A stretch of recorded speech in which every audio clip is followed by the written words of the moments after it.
अच्छे लोगों के साथ हमेशा बुरा क्यों होता है? गीता में श्री कृष्ण ने दिया है अर्जुन को इसका जवाब। अच्छे लोगों के साथ हमेशा बुरा क्यों होता है? वही जो लोग बुरे कर्म करते हैं और अज्ञान की राह पर होते हैं वो खुशहाल दिखते हैं। श्री कृष्ण ने इसका जवाब गीता में दिया है। गीता सार।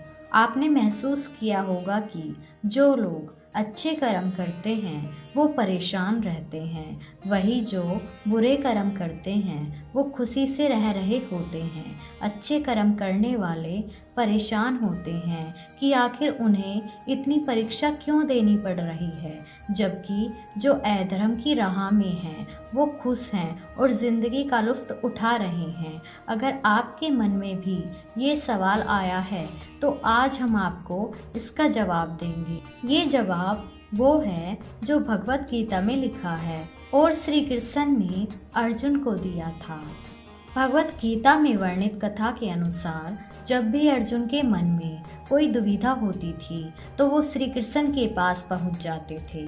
एक बार की बात है, अर्जुन ने भगवान श्री कृष्ण के समीप आकर कहा कि वो दुविधा में हैं और इसका जवाब वो श्री कृष्ण से चाहते हैं।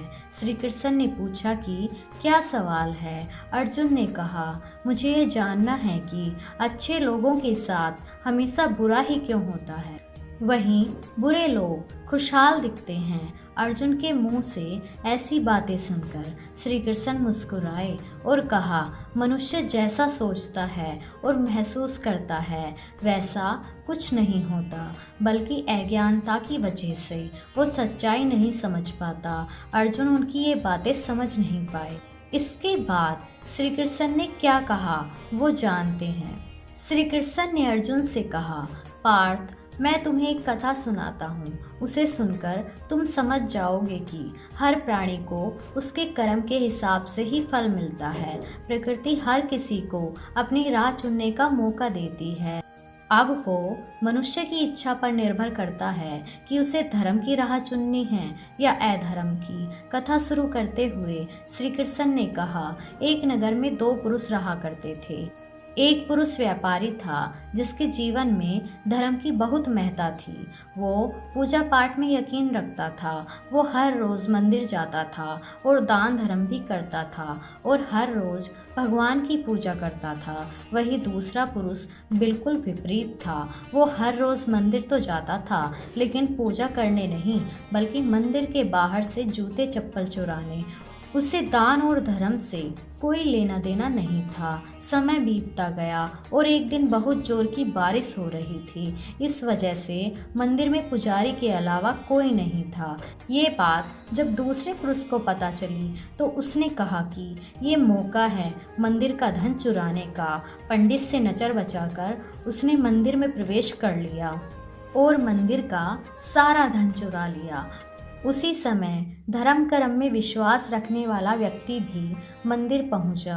दुर्भाग्य से मंदिर के पुजारी ने उसे ही चोर समझ लिया और चिल्लाने लगा। वहां लोग एकत्र हो गए और उसे मारने लगे। किसी तरह वो बचते बचाते वहां से निकला तो दुर्भाग्य ने उसका साथ वहां भी नहीं छोड़ा। मंदिर के बाहर वो एक गाड़ी से टकरा गया और घायल हो गया।